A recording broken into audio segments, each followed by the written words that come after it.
ഡോക്ടറുടെ ഒരു ദിവസത്തെ ഭക്ഷണക്രമത്തെപ്പറ്റി ഒരു വീഡിയോ ചെയ്യാമോ എന്ന് പലരും ചോദിക്കുകയുണ്ടായി. അതുകൊണ്ടാണ് ആ സബ്ജക്റ്റ് തന്നെ ഇന്ന് നമ്മളിവിടെ ചർച്ചയ്ക്കായിട്ട് എടുക്കുന്നത്. പൊതുവേ നോക്കുകയാണെങ്കിൽ ഞാൻ ഹെൽത്തി ഡയറ്റാണ് എപ്പോഴും പ്രിഫർ ചെയ്യുന്നത്. അൺഹെൽത്തി ഡയറ്റ് കഴിവുള്ളത്തോളം ഞാൻ കഴിക്കാറില്ല. ഇനി കഴിക്കുകയാണെങ്കിൽ തന്നെ വല്ലപ്പോഴും അതിൻ്റെ എമൗണ്ട് കുറച്ച് മാത്രമേ നമ്മൾ കഴിക്കാറുള്ളൂ. നമ്മളൊക്കെ നമ്മുടെ ഡയറ്റിൽ ശ്രദ്ധിക്കുകയാണെങ്കിൽ നമുക്ക് തീർച്ചയായിട്ടും രോഗങ്ങൾ പിടികൊടുക്കാതെ ജീവിക്കാൻ സാധിക്കും.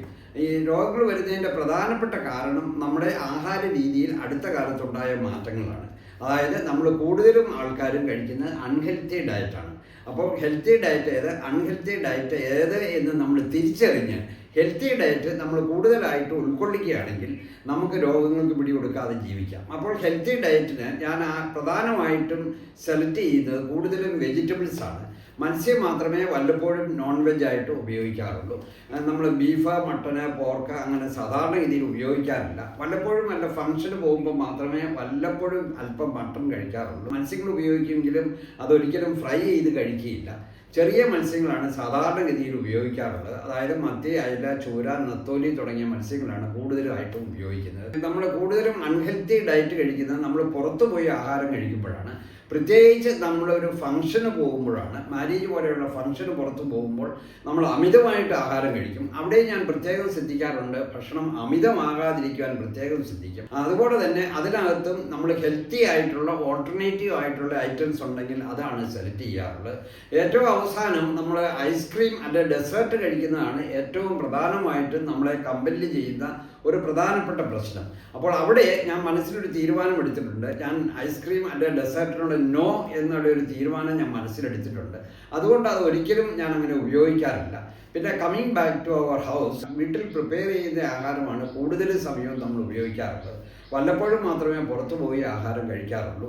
അപ്പോൾ വീട്ടിൽ രാവിലെ എഴുന്നേൽക്കുമ്പോൾ മുതൽ തന്നെ നമ്മൾ ആ ഹെൽത്തി ഡയറ്റ് എന്നുള്ളത് മനസ്സിൽ കാണും. ഏറ്റവും പ്രധാനം ഞാൻ എഴുന്നേൽക്കുമ്പോഴേ 2 ഗ്ലാസ് വെള്ളം കുടിക്കുന്നു എന്നുള്ളതാണ്. അതുകൊണ്ട് തന്നെ എനിക്ക് പല പ്രയോജനങ്ങളുണ്ട്. ഒരിക്കലും മലബന്ധം ഉണ്ടാകുന്നില്ല. അത് തന്നെയല്ല, ഒരു ദിവസം 8 ഗ്ലാസ് വെള്ളം കുടിക്കുന്നതിൻ്റെ 2 ഗ്ലാസ് വെള്ളം ആദ്യം തന്നെ നമ്മൾ കുടിച്ചു എന്നൊരു ബോധം നമുക്കുണ്ടാകുന്നു. വെള്ളം നമുക്ക് ശരീരത്തിന് വളരെ അത്യാവശ്യമായിട്ടുള്ള ഒരു ഘടകമാണ് എന്ന് നിങ്ങൾക്ക് എല്ലാവർക്കും അറിയാം. അപ്പോൾ ഒരു ദിവസം നമ്മൾ 8 ഗ്ലാസ് വെള്ളം കുടിക്കാൻ പ്രത്യേകം ശ്രദ്ധിക്കണം. പലരും അത് ശ്രദ്ധിക്കുന്നില്ല. അതുകൊണ്ടാണ് അത് നമ്മൾ എടുത്ത് ഇവിടെ ചർച്ചയ്ക്കായിട്ട് പറയുന്നതിൻ്റെ കാര്യം. പിന്നെ രാവിലെ 8 മണിക്കാണ് ബ്രേക്ക്ഫാസ്റ്റ് കഴിക്കുന്നത്. 8, 8:30, 9 ബ്രേക്ക്ഫാസ്റ്റ് കഴിച്ചിരിക്കും. അത് ഒരു ഫ്ലെക്സിബിൾ ആയിട്ടുള്ള ഫുഡാണ് മിക്കവാറും തിരഞ്ഞെടുക്കുന്നത്. ഇന്ന ദിവസം ഇന്നത് വേണം എന്ന് യാതൊരു നിർബന്ധവുമില്ല. നമ്മുടെ വീട്ടിൽ തന്നെ ഉണ്ടാക്കുന്ന ഭക്ഷണ സാധനങ്ങളാണ് കൂടുതലും കഴിക്കുന്നത്. അപ്പോൾ നമ്മൾ കൂടുതൽ ആൾക്കാരും നമ്മൾ മിക്ക ദിവസങ്ങളിലും നമ്മൾ അരി കൊണ്ടുള്ള ഭക്ഷണമാണ് രാവിലെ ബ്രേക്ക്ഫാസ്റ്റ് ഉപയോഗിക്കാറുള്ളത്. അതായത് വെളുത്ത അരി കൊണ്ടുള്ള പൊടി കൊണ്ട് ഉണ്ടാക്കിയ പുട്ട്, അല്ലെങ്കിൽ ദോശ, അല്ലെങ്കിൽ അപ്പം തുടങ്ങിയവയൊക്കെയാണ് നമ്മൾ സാധാരണ നാട്ടുപ്രദേശത്തൊക്കെ ഉപയോഗിക്കാറുള്ളത്. അപ്പോൾ ഈ വെളുത്ത അരി കൊണ്ടുള്ള ഭക്ഷണ പദാർത്ഥങ്ങൾ കഴിക്കാറില്ല. കാര്യം വെളുത്ത അരി നിങ്ങൾക്ക് എല്ലാവർക്കും അറിയാം, അതൊരു റിഫൈൻഡ് ഗ്രെയിനാണ്. അതിനകത്ത് തവിടില്ല. അതുകൊണ്ട് അതിനകത്ത് പോഷകങ്ങളൊന്നുമില്ല. അതിനകത്ത് കാർബോഹൈഡ്രേറ്റ് മാത്രമേ ഉള്ളൂ.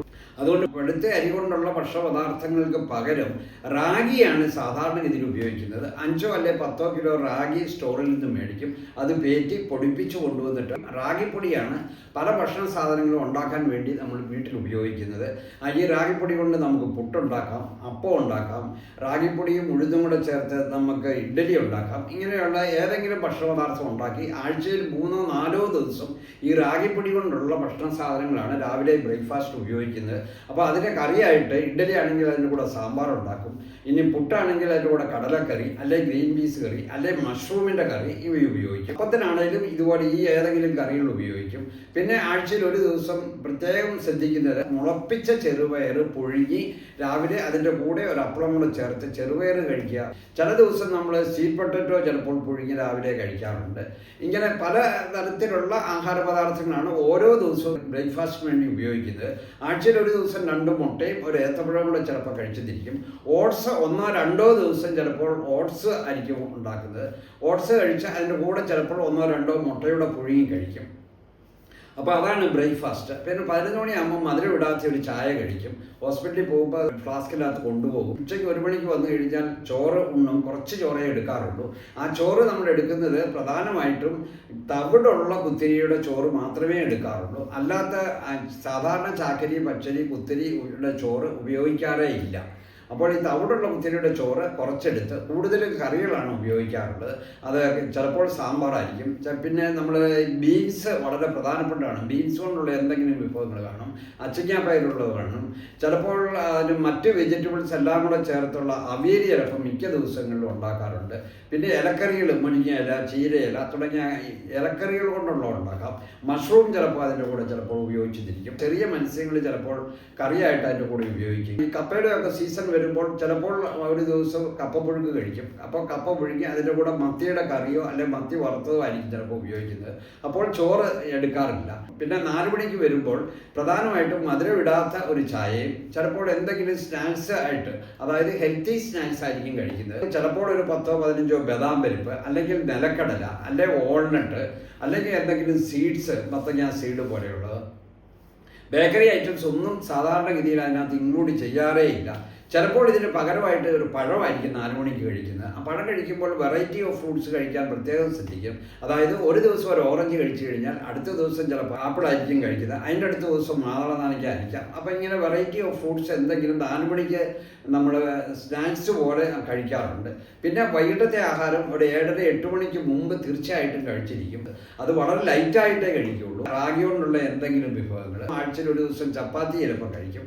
അതിൻ്റെ കൂടെ ചിലപ്പോൾ കടലക്കറിയോ അല്ലെങ്കിൽ അതിൻ്റെ കൂടെ അല്പം മീൻ കറിയോ അല്ലെങ്കിൽ മഷ്റൂമിൻ്റെ കറിയോ ഒക്കെ ഉപയോഗിക്കാം. എന്തെങ്കിലും വെറൈറ്റി ആയിട്ടുള്ള ചെറിയ ഭക്ഷണ സാധനങ്ങൾ ഹെൽത്തി ആയിട്ടുള്ളത് മാത്രമേ വൈകിട്ട് കഴിക്കാറുള്ളൂ.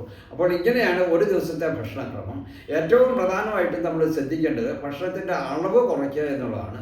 അളവ് കൂടുതലായിട്ട് കഴിച്ചു കഴിഞ്ഞാൽ കൂടുതൽ കാലറി നമ്മുടെ ശരീരത്തിൽ ചെല്ലും. കൂടുതൽ കാലറി ശരീരത്തിൽ ചെന്ന് കഴിഞ്ഞാൽ അത് നമുക്ക് അമിതവണ്ണത്തിനും പിന്നെ മറ്റു പല രോഗങ്ങൾക്കും കാരണമാകും. അപ്പോൾ ഭക്ഷണത്തിൽ ഇങ്ങനെ ശ്രദ്ധിക്കുന്നതുകൊണ്ട് തന്നെ എനിക്ക് പ്രഷർ ഇതേവരെ വന്നിട്ടില്ല, ഡയബറ്റീസ് വന്നിട്ടില്ല, കൊളസ്ട്രോളിൻ്റെ പ്രശ്നമില്ല. ഇങ്ങനെ മറ്റു പല രോഗങ്ങളെയും അകറ്റി നിർത്താൻ എനിക്ക് ഇന്ന് സാധിക്കുന്നതിൻ്റെ പ്രധാനപ്പെട്ട ഒരു കാര്യം ഞാൻ എപ്പോഴും ഹെൽത്തി ഡയറ്റ് തിരഞ്ഞെടുക്കുവാൻ ശ്രമിക്കുന്നു എന്നുള്ളതാണ്.